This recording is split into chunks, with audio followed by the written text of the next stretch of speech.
Para entender el derecho romano debemos conocer su concepto, por lo que el derecho romano es considerado el conjunto de normas que rigieron la vida de la antigua Roma. Sin embargo, en la actualidad entendemos por derecho romano al ordenamiento jurídico que reguló las actividades de los ciudadanos de Roma desde su fundación, siendo una complicación extensa de leyes que se adaptó para cubrir las necesidades sociales de cada etapa histórica. Incluso en la actualidad se sigue aplicando la historia del derecho romano. El origen del derecho romano proviene de la costumbre, que más tarde inspiraría el derecho constitucional y surgiría como un modelo de regulación de la sociedad para garantizar la paz social respecto a la igualdad de los plebeyos y la jerarquía que sostenía a los emperadores Fres y al Senado. En la Roma monárquica, las víctimas de agresiones físicas eran quienes se encargaban de vengar y castigar la ofensa sufrida. El papel del Estado se reducía a garantizar ese derecho. Las 12 tablas lo recogían como la ley del talión. Las 12 tablas fueron un texto legal que contenían normas que regulaban la convivencia del pueblo romano. Haciendo referencia a las 12 tablas, de la número 1 a la número 3, los romanos estructuraron en varios proyectos jurídicos el hecho de hablar. El derecho de ellos fue el derecho procesal. En ellos se encerraba prácticamente en el camino que debería de seguir jurídicamente para llegar a una resolución judicial. Nos enseñaron el ABC, del punto A a un punto B, que se deben de hacer cómo se presenta una demanda, cómo se presenta un escrito, el cómo hacerlo. Prácticamente en el sentido del derecho procesal tiene que ver con un proceso, son las instrucciones que se tienen que seguir para poder llevar el proceso jurídico hasta el punto determinado que se quiere llegar. Por ejemplo, una sentencia judicial.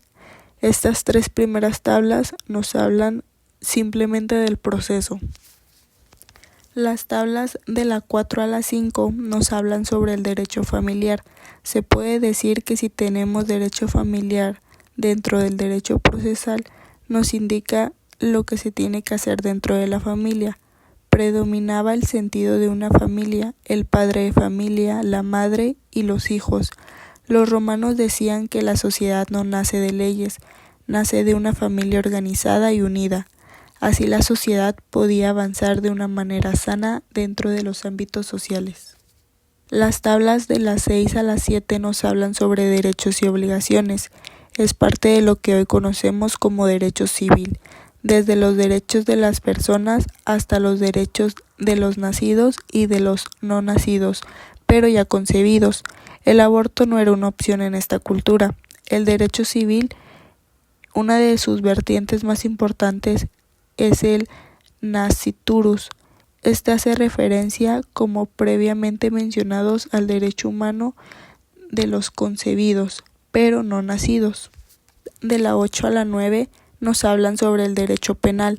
Dentro del derecho penal romano se segmenta en 2 áreas estrechamente relacionadas: los delitos públicos y los delitos privados. Los primeros afectaban a toda la comunidad y como contraposición los segundos solo a un individuo y daban lugar a una obligación pecuniaria. La tabla número 10 nos habla sobre fas y jus. Jus hace referencia a las leyes de hombres, no siempre son correctas, pero son para una sociedad justa. Y cuando hablamos de fas, del derecho sacro, estamos hablando de leyes divinas de un orden divino, de personas que se comunicaban con seres divinos para ceñirlos a un sentido de fe, porque tenían la creencia que así se regulaba el comportamiento del hombre. La religión es importante dentro de una sociedad, porque así se basan mediante creencias y su religión para ceñir sus comportamientos y actitudes que tengan por el temor de un Dios. La tabla 11 y la 12, que nos hablan sobre las prohibiciones. arraigadas a las clases sociales. En Roma existían los patricios y los plebeyos. No se podían casar entre ellos o tener alguna armonía en común. El plebeyo no se le brindaba la misma educación como al patricio. La educación era distinta en la cultura romana, ya que se creía que los patricios venían por un sentido de orden divino, los cuales tenían la capacidad y las habilidades para ocupar puestos importantes, para legislar y poner orden. Los patricios tenían conocimiento de las leyes y los plebeyos eran ignorantes por la misma falta de educación. Esto no concede el fin ni que se pudieran defender. Cuando empezaron a saber de leyes y de ordenamientos jurídicos, empezaron a organizarse entre su comunidad. El nuevo derecho penal romano estableció que el Estado reemplazaba a la víctima como brazo ejecutor de castigos. Por ejemplo, durante la instrucción de un proceso criminal, el acusado pasaba por un interrogatorio, durante el cual podía ser torturado mediante fustigación y quemaduras. La operación se realizaba inmovilizándolo al preso en un cepo. Si la condena del criminal era la muerte, se lo decapitaba y su cabeza cortada se ponía a la venta. A los escritores críticos se les cortaban las manos, a los desertores se le cortaban las piernas.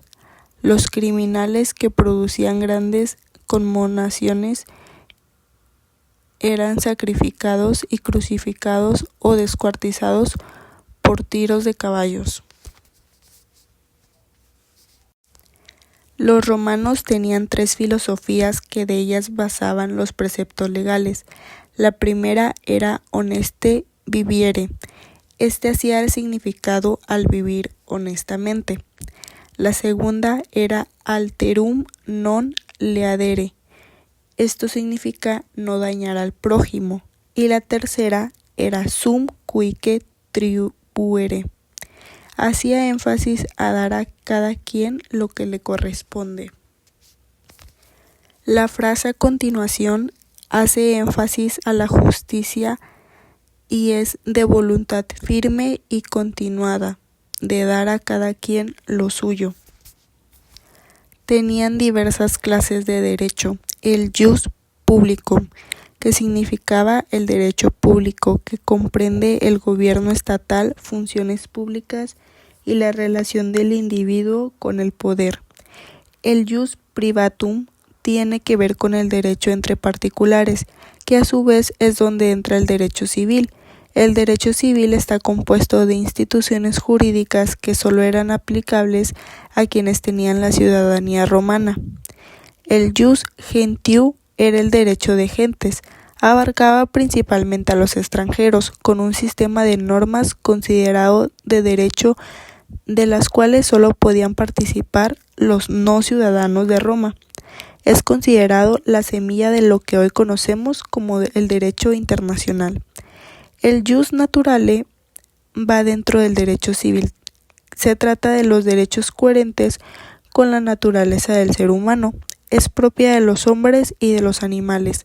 De este surge la educación y la procreación. Los romanos introdujeron al vocablo persona al derecho. La cultura romana, a través de su sistema jurídico, dejó un legado duradero que aún influye en las estructuras legales modernas. El derecho romano, que se desarrolló a lo largo de más de 1000 años, abarcó diversas etapas históricas y adaptó sus leyes a las necesidades de la sociedad romana, desde la monarquía hasta el imperio.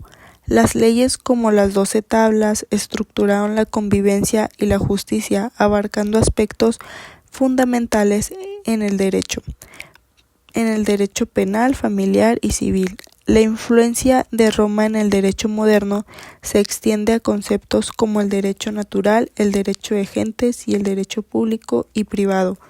Además, la cultura romana incorporó una visión profunda sobre la moral, la justicia y las relaciones sociales, destacando principios de equidad y la importancia de la estructura familiar para el bienestar de la sociedad.